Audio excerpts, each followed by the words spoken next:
Hello, everyone.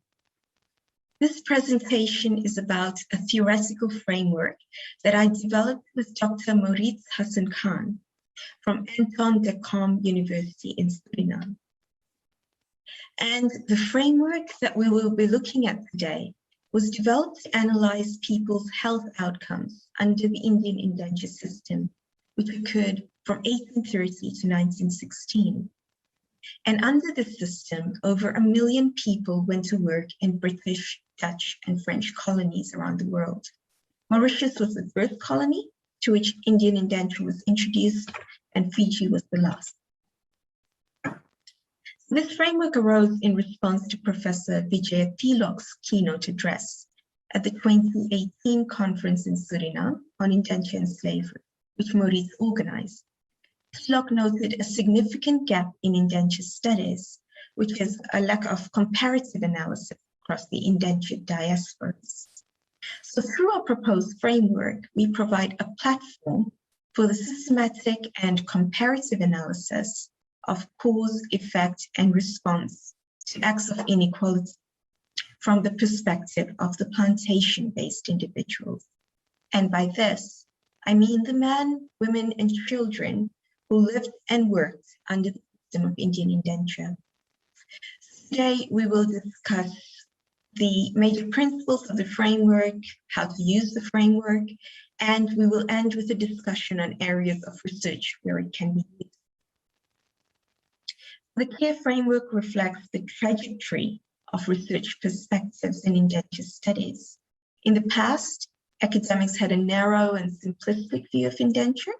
Our major debates whether the laborers were victims or agents over their experience. Whereas today, we approach indenture as a complex, diverse, and response-oriented and context-specific analysis. And it is with this new focus in mind that we have developed our code. Before we go any further, let me introduce you to the cause and response to inequity in the indentured labor diaspora framework, or the CARE framework for short. And you can visit my website to play around with that.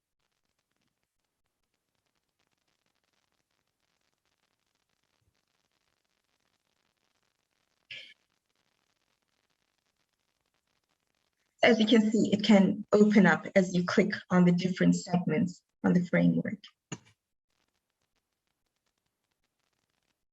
So the framework itself is organized in 3 levels, as you can see. The outermost level consists of the type codes, and there's 238 codes in total. And these are all the occurrences of cause, effect, and response. And there's 102 cause codes, and these relate to the acts which from the perspective of the people living on the plantation was a marker of inequality. So examples of this would be laborers being beaten by plantation authorities or by other laborers, sworn at, the withholding of pay at the end of a working, the promotion of men and not women to positions of authority. Then we've got the effect type codes, and there's 88 of these codes, and these relate to the embodiment of poor health outcomes for the people living on the plantation. And this can be seen in the different forms of illnesses prevalent during indenture, the presence and prevalence of depression, alcoholism, isolation, and suicide. And then the final type code are the response type codes, and there are 48 of these. And these codes relate to the plantation-based individual's response to acts of inequality. And these could take the forms of compliance, non-compliance, or adaptation practices. Then we move to the middle layer, and these are the expressions, and it's 39 codes in total. And this relates to the manner in which the act of cause, effect, or response was conducted. And this allowed us to chunk the type codes now into groups. Then we further chunk the codes to the innermost level, which is the context and scene of these codes. And this is the situated manifestation of the act from the individual level all the way to the institutional level. Now, the central question that drives the framework is, within a particular social context, be this institutional, plantation, community, interpersonal, how does the combination of social position and the social distribution of resources determine the social strategies that the plantation-based individuals mobilize, and with what outcomes? And this is where the framework's contribution lies. It provides a systematic means of analyzing this interplay of power, politics, and governance that determines situations of inaccess, consequences of inaccess, and responses to inaccess. And this final point on the slide is really important, that consequences and responses need to be mapped not only for receivers of inequality, but also for the agents behind acts of inequality, because this then provides an in-depth analysis of the complex web of social influences within which the plantation-based individuals were located. How do we do this? So we've created a template for mapping cause, effect, and response. And we'll start with the causal template. As you can see, we've got context, expression, and type. So this comes directly from the framework. And then we can go deeper into the incidents that we are looking at. We can look at the time when, in a 24-hour working period, or in terms of chronology, historical chronology, when did this occur? Where did it occur?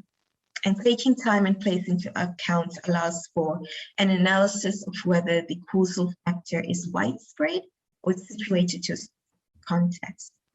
We can also look at the agency behind the acts of inequality, and this needs to be tied to power within the hierarchy.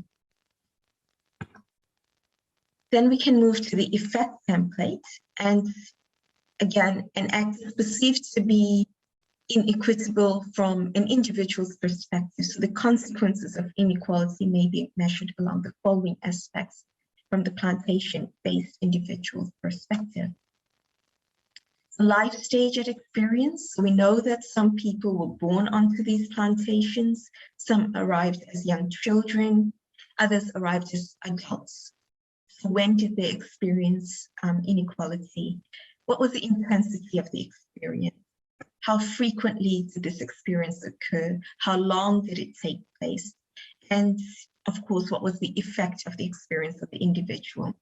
So did it affect them physiologically, behavioral, or psychological health outcomes? Then we move to the response to inequality. And as you can see, this looks at the same as the causal template, except that it focuses on response.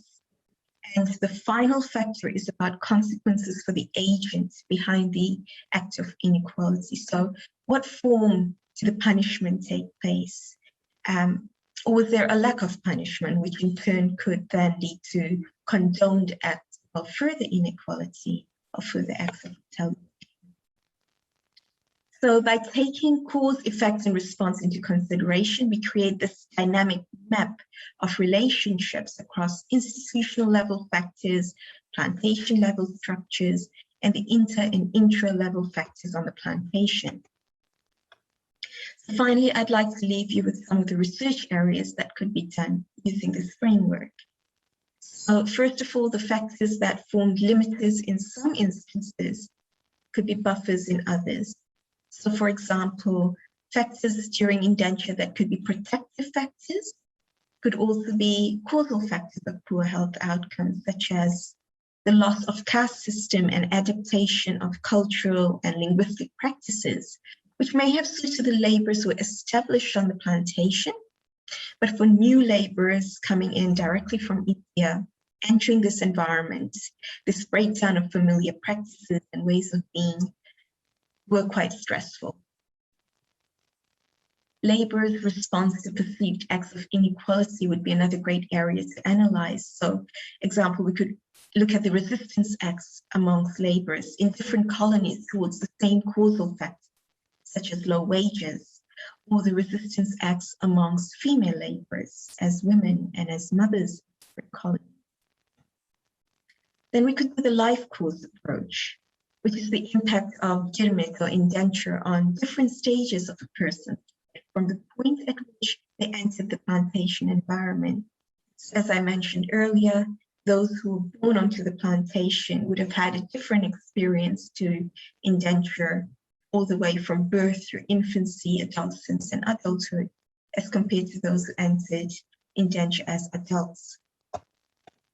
Another much needed area of investigation is the comparative analysis of the lives of the plantation-based infants and children. And this framework also allows for a consideration of the intergenerational experience of inequalities during indenture. As in the case of the laborers and the infants and children, how does the perpetuation of intergenerational resource inaccess create intergenerational adverse health outcomes?